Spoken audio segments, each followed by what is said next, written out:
नमस्कार दोस्तों, स्वागत है आपका अपने YouTube channel tricky engineers academy में। क्लास में हमने बात की थी एरर्स इन चेनिंग की, जिसमें से हमने दोनों टाइप के एरर पढ़ लिए थे, क्यूमुलेटिव एरर और कंपनसेटिंग एरर। उसके एग्जाम्पल से हमने उसको ईजिली समझ लिया था। आज हम बात करेंगे करेक्शन इन चेनिंग की। चेनिंग करते वक्त तो हम कौन कौन से करेक्शन यूज़ करते हैं। तो मेनली हम दो टाइप के करेक्शन चेनिंग में यूज़ करते हैं। टेप में बहुत सारे करेक्शन, लेकिन चेन में हमारे मेनली दो ही करेक्शन रहते हैं। तो पहला करेक्शन है उसमें करेक्शन फॉर स्टैंडर्डाइजेशन। तो जैसे क्या होता है, बहुत ज़्यादा हम चेन यूज़ करते रहते हैं रफ एरिया में, तो टाइम के साथ साथ क्या होती है, या तो चेन जो स्टैंडर्ड चेन है उससे बड़ी हो जाती है, या तो जो स्टैंडर्ड चेन है उससे छोटी हो जाती है। तो हमें क्या करना पड़ता है, टाइम टू टाइम या तो उसकी रिपेयर या मेंटेनेंस करनी पड़ती है, या तो फिर हम क्या करते हैं, करेक्शन फॉर स्टैंडर्डाइजेशन, यानी कि स्टैंडर्डाइजेशन करेक्शन यूज़ करते हैं। वो हम कैसे करते हैं, मैं आपको एक एग्जांपल के थ्रू समझाऊंगा। पहले हम फॉर्मूले की बात कर लेते हैं। पहले मान लेते हैं कि जो हमारी ट्रू लेंथ ऑफ चेन है, ट्रू लेंथ ऑफ चेन, इसको हमने मान लिया L, लेट हमने माना है, ठीक है। और अगर हम फॉल्टी लेंथ ऑफ चेन की बात करें, उसको L डैश मान लेते हैं। अब आपको इसी टर्म में याद रखना है आपको, क्योंकि अगर आप एब्सोल्यूट और नॉर्मल ऐसे करके याद रखेंगे तो आपको काफ़ी कन्फ्यूज़न रहेगा। तो मेरा मानना यही है कि आप इसको ऐसे ही याद रखें, ट्रू लेंथ ऑफ चेन को L मानिए, फॉल्टी लेंथ ऑफ चेन को आप मानिए L डैश। तो जो हमारी ट्रू लेंथ ऑफ लाइन होगी, तो हमारी ट्रू लेंथ ऑफ लाइन होगी, वो क्या होगी, L डैश, यानी कि faulty length of chain divided by true length of chain into measured length of line, length of line,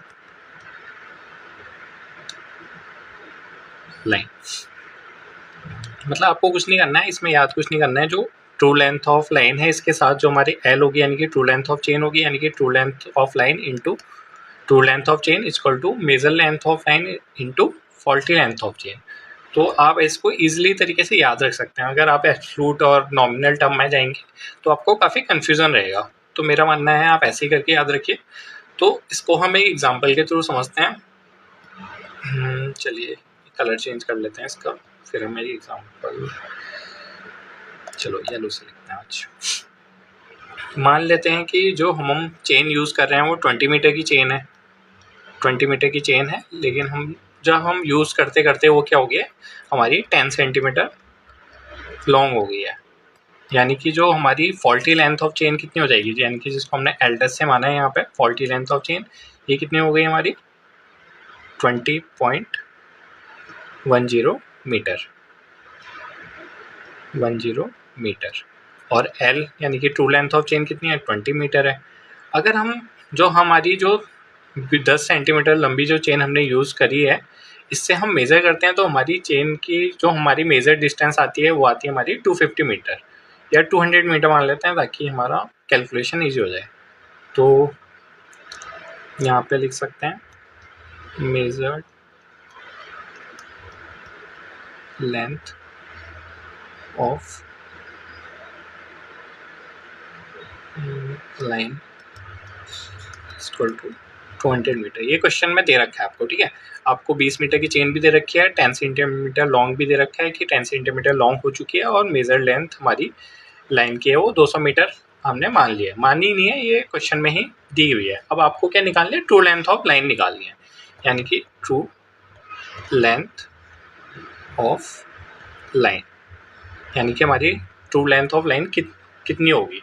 तो अगर हम फॉर्मूला लगाएं तो आपको पता है फॉर्मूला क्या है हमारा ट्रू लेंथ ऑफ लाइन को हम डिनोट करते हैं L से, यानी कि L से डिनोट कर दिया। तो हमारा फॉर्मूला क्या था यहाँ पे, ट्रू लेंथ ऑफ लाइन के साथ नीचे हमारी ट्रू लेंथ ऑफ चेन आएगी, यानी कि यहाँ पे L होगा, तो यहाँ पे फॉल्टी लेंथ ऑफ चेन हो गया, और यहाँ पे मेजर लेंथ ऑफ लाइन होगी, यानी कि ये कितनी है हमारी मेजर लेंथ ऑफ लाइन, इसको मानते हैं हम L डैश से, ठीक है, ये L डैश है। तो अगर हम फॉर्मूले में पुट करें L इक्वल टू कितना हो जाएगा, L डैश हमारा faulty length of line chain है, वो कितनी है 20.10 मीटर, और लेंथ जो एक्चुअल जो ट्रू लेंथ ऑफ चेन है वो कितनी है 20 मीटर, और ये कितनी है 200 मीटर जो मेजर लेंथ ऑफ लाइन है। तो ये सारी मीटर मीटर में है, तो ये हमारा मीटर में फॉर्मूला आएगा। 20 से कट जाएगा तो 10 टाइम्स से कट गया, तो फिर 10 इंटू करेंगे तो कितना हो जाएगा 201 मीटर। तो हमारी जो ट्रू लेंथ ऑफ लाइन है वो कितनी आ गई 200 मीटर। तो अगर हम करेक्शन फॉर स्टैंडर्डाइजेशन की बात करें तो वो कितना आएगा, तो हमारा जैसे हमने मेजर लेंथ कितनी थी 200 मीटर, और हमारी जो ट्रू लेंथ ऑफ लाइन आई 201 मीटर, तो हमारा 1 मीटर का एरर आया। तो करेक्शन भी कितने मीटर का यूज़ करेंगे हम 1 मीटर का। तो आपको हमारा फॉर्मूला पता था, आपको हमने CTM से याद किया था। करेक्शन क्या होता है हमारा true value minus measured value. तो ट्रू वैल्यू कितनी है हमारी 201 मीटर, मेजर्ड वैल्यू कितनी है 200 मीटर, तो हमारा 1 मीटर का क्या आ गया करेक्शन आ गया। तो इस तरीके से हम निकाल सकते हैं। बाकी अगर आप फॉर्मूले के टर्म में बात करें कि करेक्शन फॉर स्टैंडर्डाइजेशन कितना होता है, तो अगर हम फॉर्मूले के टर्म में लिखें, यहाँ पे तो जगह नहीं है, अगले पेज में लिखते हैं, इसको रेड पेन से लिख लेते हैं। तो यहाँ से हमारा क्या निकल जाता है, hence correction for standardisation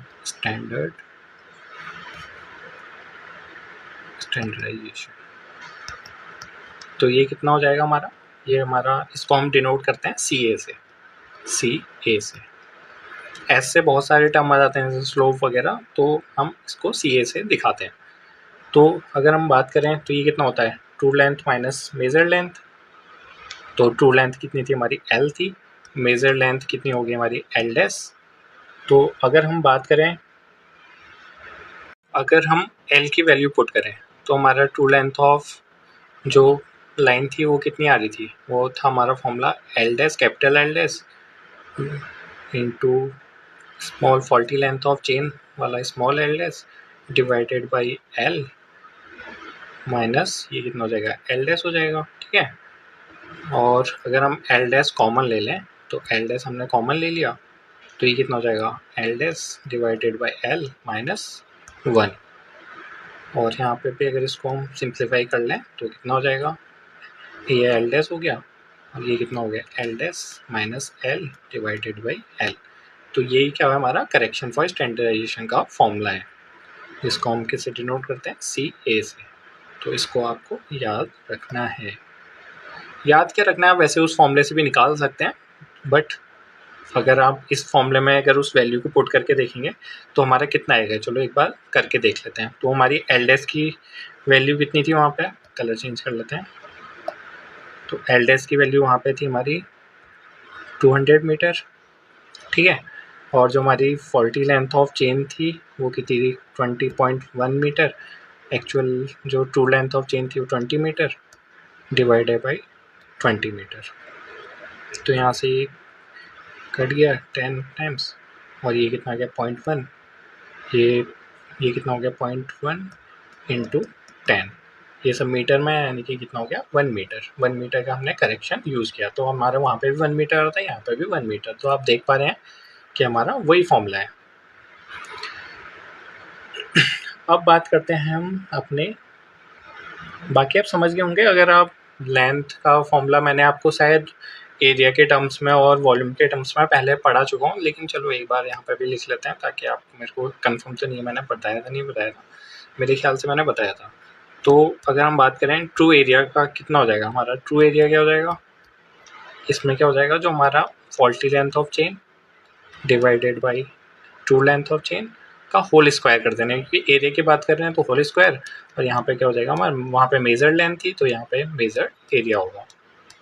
same formula है, कोई करेक्शन कोई उसको याद रखने की ज़रूरत ही नहीं है। अगर हम ट्रू वॉल्यूम की बात करें तो आप इजीली बता पाएंगे कि सर क्या होगा इसका फॉर्मूला। इसका फॉर्मूला होगा L dash divided by L का होल क्यूब, क्योंकि वॉल्यूम कैलकुलेट कर रहे हैं इनटू मेजर्ड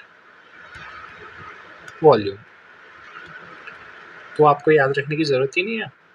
अगली बात करते हैं हम करेक्शन फॉर स्लोप की। अब बात करते हैं स्लोप का करेक्शन हम कैसे निकालते हैं। तो आपको ये बात तो पता है कि जो हमारी जो मेजर डिस्टेंस है, मान लेते हैं इसको L मान लेते हैं, ठीक है, और इसको मान लेते हैं D। अब आपको पता है ये हॉरिजेंटल डिस्टेंस है डी जो है, तो डी से एल हमेशा बड़ा ही होगा। हम एल कैलकुलेट करते हैं और हमें डी हमारी क्या है, true length of chain, true length of line है, और एल क्या हमारी मेजर लेंथ ऑफ लाइन। अगर हम करेक्शन की बात करें तो करेक्शन का फॉर्मूला क्या होता है, इसको करेक्शन फॉर स्लोप को हम दिखाते हैं सी जी से। तो करेक्शन ऑफ स्लोप है हमारा सी जी, ये कितना हो जाएगा सी टी एम से मशीन से याद किया था हमने करेक्शन को, true value minus measured value. True value कितनी हमारी डी है और मेजर्ड वैल्यू कितनी हमारी एल है।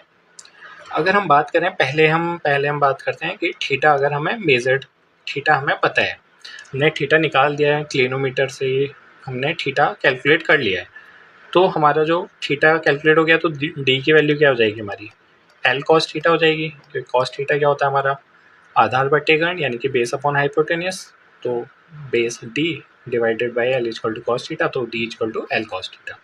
ठीक है, तो अगर हम यहाँ पे पुट करते हैं एल कॉस थीटा की वैल्यू, तो ये कितना हो जाएगा L cos theta minus L. अब यहाँ से एल कॉमन ले लेते हैं, तो ये कितना हो जाएगा कॉस थीटा माइनस 1। अगर हम माइनस और कॉमन ले लें इसमें से, तो कितना हो जाएगा minus L 1 minus cos theta. अब आपको ये पता है कि हमारी जो एल है, ये जो एल डिस्टेंस है ये डी से तो बड़ी होगी, तो हमारा जो करेक्शन फॉर स्लोप है वो हमेशा क्या होगा नेगेटिव ही होगा। तो आप इसी फॉर्मूले से डायरेक्ट भी पुट करके निकाल सकते हैं। तो इस फॉर्मूले से आप डायरेक्ट पुट करके हमारा करेक्शन फॉर स्लोप का फॉर्मूला निकाल सकते हैं। अगर हम बात करें, चलिए यहाँ पे हम बात करते हैं, पहले तो हमने स्लोप के टर्म में निकाल दिया, ये हमारा है स्लोप के टर्म में। व्हेन, यहाँ पे लिखने की जगह तो छोड़ी नहीं मैंने, चलो यहाँ पे लिख लेते हैं, when angle of slope theta is measured, जब हमने थीटा मेजर कर लिया है क्लिनोमीटर की मदद से। अगला जो हम करते हैं, when difference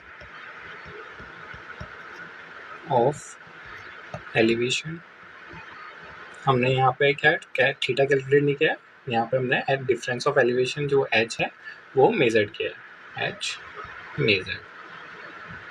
correction flow for slope में ये वो फर्स्ट टाइप था हमारा, सॉरी ये वाला जो हमारा ये फर्स्ट टाइप था और ये हमारा सेकंड टाइप है। इसका फॉर्मूला आपको याद हो गया, सी जी का फॉर्मूला क्या है minus L 1 minus cos theta. तो ये चीज़ आपको याद रखनी है।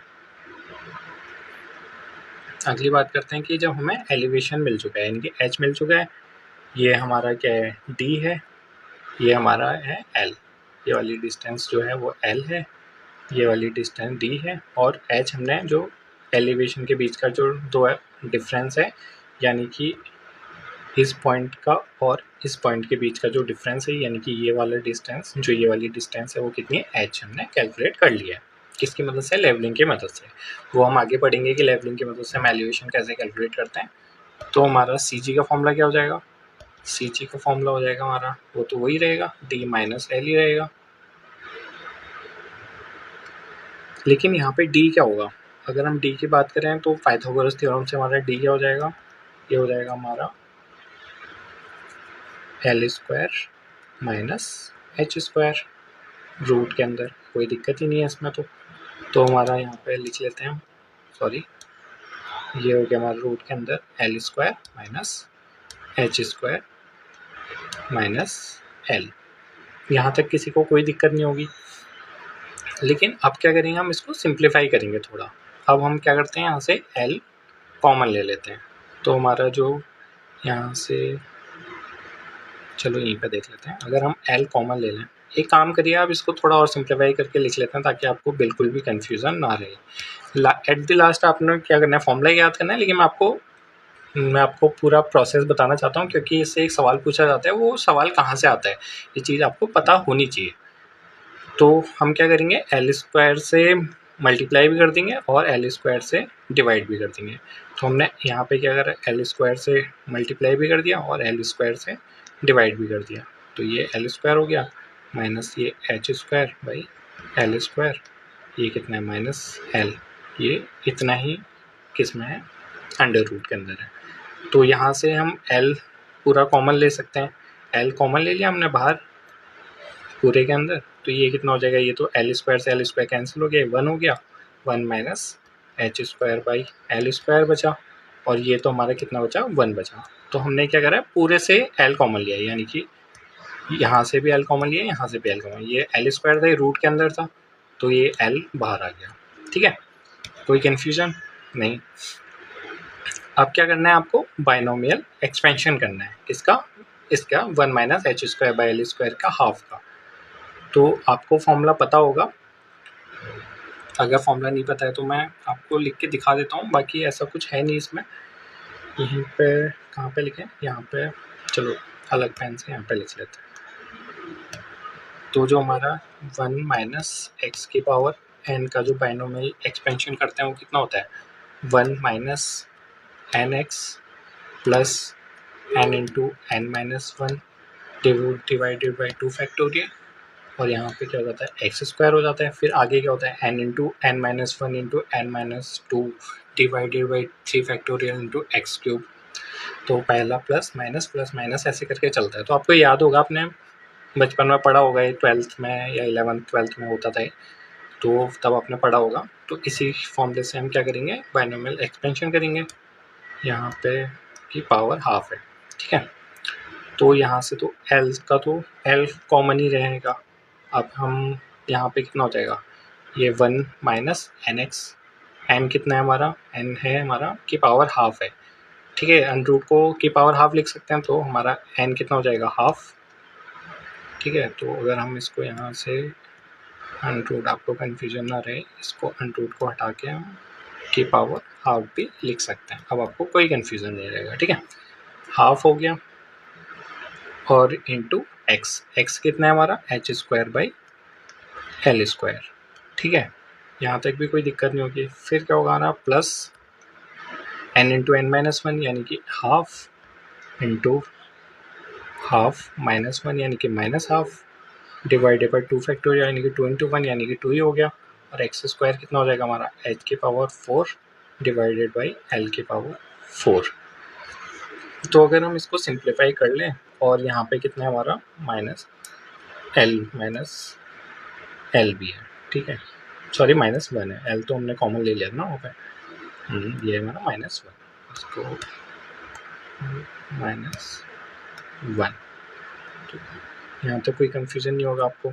हमने क्या करें, इसके आगे का हमने इसलिए कैलकुलेट नहीं करा है, हमने जो स्मॉलर टर्म है, जो हायर पावर हो जाएगी, एच की पावर वहाँ पे क्या हो जाएगा, 8, एच की पावर 8 हो जाएगी, एल की पावर 8 हो जाएगी, तो कोई वाइनिंग नहीं रखी हुई है, जितनी हायर पावर होगी उतनी छोटी टर्म हो जाएगी हमारी। वैसे तो हम इसको भी नहीं लेते हैं, मैं इसको इसलिए लेके दिखा रहा हूँ ताकि जिससे हमारे एक क्वेश्चन बनता है वो आपका क्लियर हो जाए। तो यहाँ से कितना हो जाएगा हमारा, ये हमारा एल हो गया, 1 minus H square by 2 L square हो गया, और ये यहाँ पे माइनस यहाँ पे माइनस हो जाएगा, 2 3 8, ये हो जाएगा 1/8, और यहाँ पे कितना था, h की पावर 4 डिवाइडेड बाई कितना हो जाएगा 8, और ये कितना हो जाएगा l की पावर 4। आप समझ रहे हैं ना, यहाँ से 2 और 2 कितना हो गया, 8 हो गया, और यहाँ से हाफ -1 कितना, माइनस हाफ हो गया, यहाँ से हमारा माइनस आ गया, तो यहाँ पे माइनस h की पावर 4 l की पावर 4 यहाँ पे 8। तो कोई कन्फ्यूज़न नहीं होगा आपको, -1, और ये -1 से 1 कैंसिल हो गया, इससे ये कैंसिल हो गया, तो हमारा l, अब जो हमारा टर्म बचा वो कितना बचा अंदर, ये बचा माइनस एच स्क्वायर, ये 2l, और यहाँ से क्या बचा हमारा, माइनस एच की पावर 4 और 8l क्यूब। तो जो हमारा सी जी का फॉर्मूला है, वो आपका जो करेक्शन फॉर स्लोप अगर एच के फॉर्म में यानी कि एलिवेशन के फॉर्म में, वो कितना होगा हमारा, minus H square by 2l। If we neglect smaller term, smaller term of higher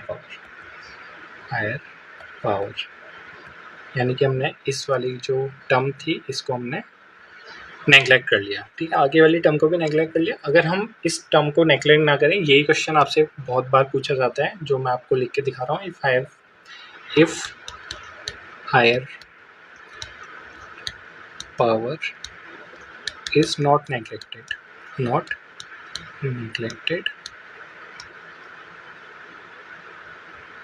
correction will increase by